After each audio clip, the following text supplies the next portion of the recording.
Thank you, Madam President and members. Sadly, members, within the last hour, there's been another tragic shooting at an elementary school in Texas. Let me say that again. Within the last hour, there was a tragic shooting at an elementary school in Texas. 13 children have been harmed, and there are 2 fatalities. Let me say that again, just so we all hear it.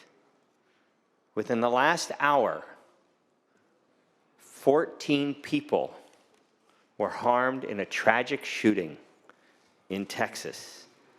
So when we debate these issues, they're real, they're imminent, and they're around us. And so we think about the basic responsibility of government is to keep our people safe. Since the 1980s, frankly, in California, we've cut firearm-related deaths in half.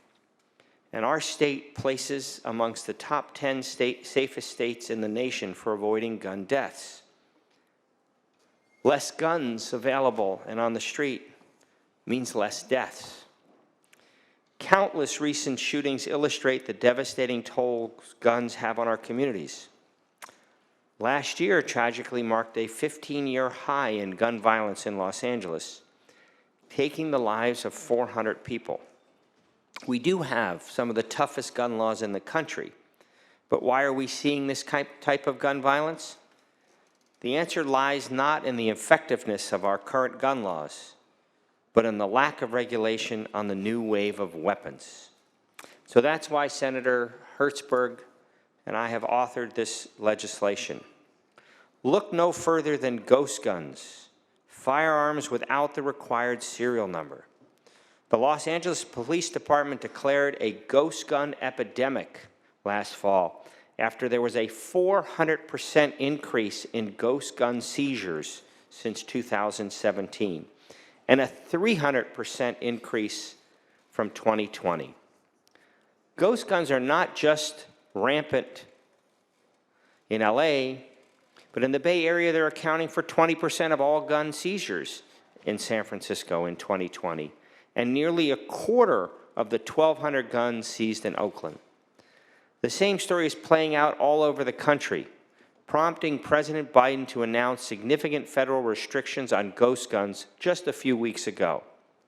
Increasing gun violence in California is not an indictment of tough laws. It is a wake-up call for adopting even more prudent gun laws to these latest illegal weapons. Creating more ways to get illegal guns off our streets and out of the hands of criminals is the smart thing to do.